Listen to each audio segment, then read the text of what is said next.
Assalamualaikum warahmatullahi wabarakatuh. Alhamdulillahirabbil alamin. Wassalatu wassalamu ala asrofil anbiya'i wal mursalin wa ala alihi washabihi ajmain amma ba'du. Saya Dijaya Kaputra dari Oping B18 akan mempresentasikan sebuah materi yang berjudul Dinamika Kebudayaan dan Peradaban Islam.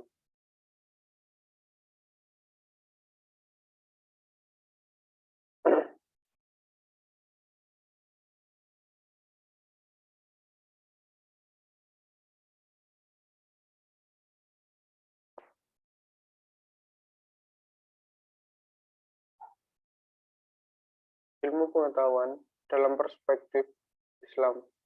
Ilmu berasal dari kata ilmiah, yaitu masdar dari kata alimah yang berarti tahu. Atau dalam bahasa Indonesia, ilmu yaitu pengetahuan.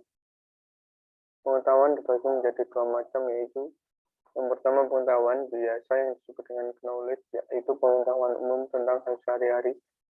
Yang kedua pengetahuan yang ilmiah dan lazim disebut dengan ilmu pengetahuan atau ilmu. Ilmu pengetahuan dalam bahasa Inggris disebut dengan science. Yang pertama ada urgensi ilmu dalam Islam.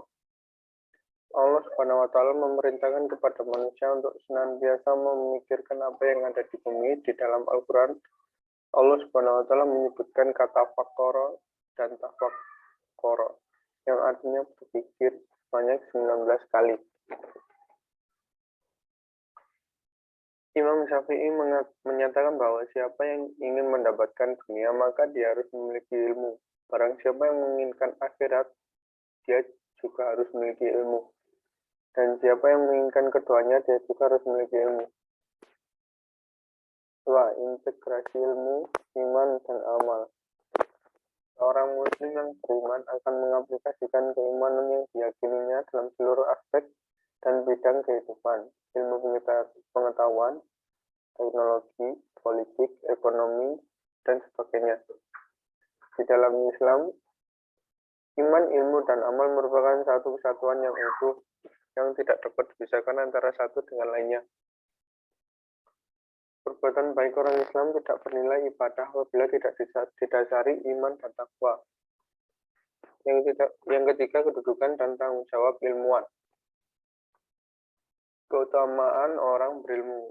Rasulullah SAW mengatakan bahwa orang-orang yang berilmu, pengetahuan, atau ulama merupakan pewaris para nabi. Hadis riwayat Abu Daud dan Al-Tirmidzi. Dalam kesempatan lain, Rasulullah SAW bersabda, keutamaan seorang alim atas seorang ahli ibadah, bagaikan keutamaan bulan purnama atas kalian bintang-bintang. Riwayat Abu Daud dan Al-Tirmidzi. Tanggung jawab ilmuwan. Yang pertama menyampaikan amanat Allah atau menjadi guru. Allah berfirman dalam Quran Surat Al-An'am ayat 51. Berilah peringatan dengan wahyu itu kepada mereka yang takut akan dihimpunkan kepada Tuhannya. Quran Surat Al-An'am ayat 51. Demikian pula dengan sabdanya Nabi Muhammad SAW mengatakan, barang siapa yang mengetahui suatu ilmu kemudian ia menyembunyikannya, maka Allah akan menjeratnya pada hari kiamat dengan tali dari api neraka. Hadis riwayat Al-Tirmidzi, Abu Daud, dan Ibnu Hibban. Kedua, memelihara lingkungan atau alam semesta. Allah Subhanahu wa taala berfirman, tidaklah kamu memperhatikan bahwa sesungguhnya Allah memasukkan malam ke dalam siang dan memasukkan siang ke dalam malam. Dan dia tundukkan matahari dan bulan masing-masing berjalan sampai kepada waktu yang ditentukan. Sesungguhnya Allah Maha mengetahui apa yang kamu kerjakan. Surat Luqman ayat 29. Kebudayaan dan peradaban Islam di masa silam. Kebudayaan merupakan padanan dari kata al-sahafah, sedangkan peradaban merupakan serapan dari bahasa Arab al-adab. Menurut Evad Al-Zarqawi dalam Yatim 2004 membedakan kebudayaan dan peradaban. Menurutnya, kebudayaan merupakan bentuk ungkap tentang semangat mendalam suatu masyarakat, sedangkan peradaban lebih berkaitan dengan wujud kemajuan mekanis dan teknologis.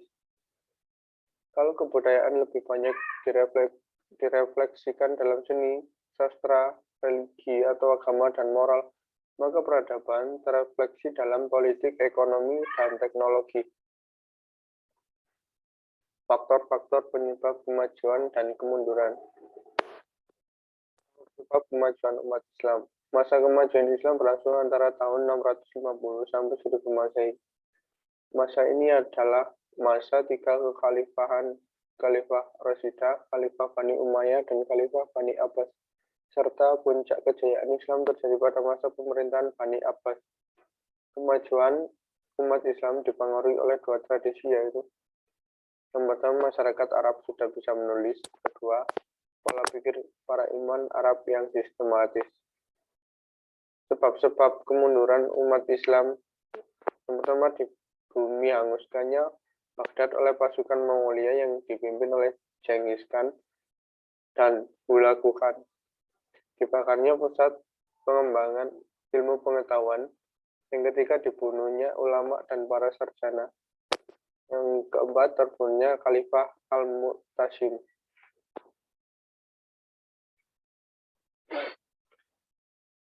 Kontribusi ilmuwan Muslim klasik dalam kemajuan Barat modern. Berikut tujuh tokoh terkemuka dalam sejarah Islam. Yang pertama, Jabir bin Hayyan, ahli kimia. Penemuannya alat kimia dari logam dan kaca menyatukan asam hidroklorik atau garam dengan asam nitrik, menemukan cara untuk memurnikan logam dan menjaga besi dari karat. Yang kedua, Muhammad bin Musa Al-Khawarizmi, ahli geografi, trigonometri, dan ilmu falak. Penemuannya, ia mengutip angka-angka India dan juga mengarang buku algoritma yang menjadi rujukan para ilmuwan. Mengarang buku Al-Jabar, Al-Muqabalah sebagai dasar pembentukan ilmu. Yang ketiga ada Al-Kindi. Prestasi yang dicapai adalah dalam bidang astronomi, menyatakan dampak posisi planet pada keadaan bumi, seperti pasang surut air laut. Dalam bidang ilmu alam dan fisika, warna biru langit bukanlah warna asli dari langit, tapi sebenarnya pantulan cahaya lain yang berupa penguapan air dan butir-butir debu. Kemudian menciptakan buku teknik mesin, kimia, industri, kimia logam, matematika, dan lain-lain. Kemudian ada Ibnu Sina, ahli filsafat bidang kedokteran. Prestasi yang dicapai yaitu menemukan cara pengobatan dengan menyuntikkan obat di bawah kulit, menciptakan alat bantu pernapasan dari emas dan perak yang dapat dimasukkan ke kerongkongan. Kemudian dalam bidang kedokteran menemukan cacing ankylostoma, cacing filaria atau penyakit gajah, pengobatan penyakit antrak.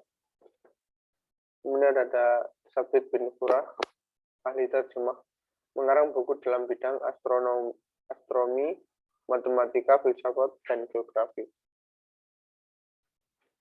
Kemajuan iptek sebagai tantangan umat Islam masa kini. Pandangan Islam terhadap kemajuan iptek. Ayat yang memerintahkan manusia menggunakan akalnya untuk berpikir antara lain Surah Al-Hajj ayat 46, Ali Imran ayat 190 sampai 191, Arun ayat 8, Al-Ankabut ayat 43, Al-A'raf ayat 185, Fatir ayat 27 sampai 28, Yunus ayat 101, Luqman ayat 29 dan 31, Ibrahim ayat 32 sampai 34, dan Al-Anbiya ayat 30 sampai 31. Dan mengapa mereka tidak memikirkan tentang kejadian diri mereka? Allah tidak menjadikan langit dan bumi dan apa yang ada di antara keduanya, melainkan dengan tujuan yang benar dan waktu yang ditentukan. Dan sesungguhnya kebanyakan manusia benar-benar ingkar akan pertemuan dengan Tuhannya. Quran Surah Al-Rum ayat 8.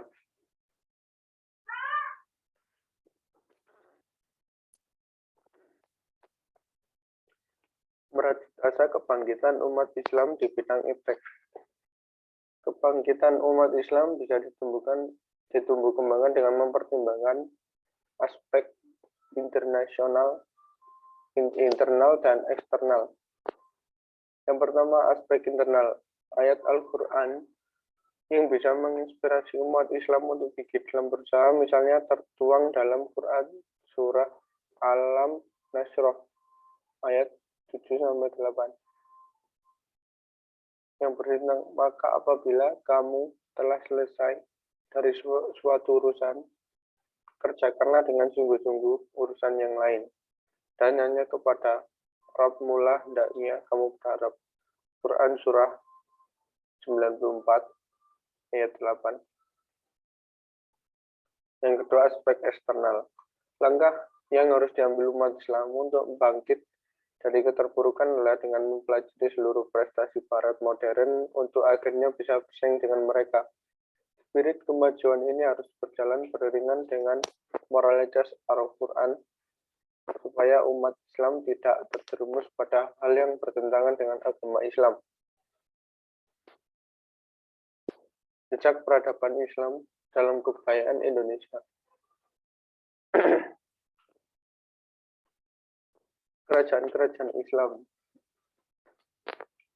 Samudra Pasha yang didirikan oleh Malik Al-Saleh, Kerajaan Aceh. Raja pertamanya ialah Ali Makyat Shah dan puncak kejayaannya saat dipimpin oleh Sultan Iskandar Muda 1608 sampai 1637 Masehi. Kemudian Kerajaan Demak yang dipimpin oleh Raden Patah. Yang kedua, wujud peradaban Islam di Indonesia. Wujud dari peradaban Islam di Indonesia bisa dibagi menjadi 3, yaitu birokrasi keagamaan, ulama dan karya-karyanya, kemudian arsitek. Sekian presentasi dari saya. Terima kasih. Wassalamualaikum warahmatullahi wabarakatuh.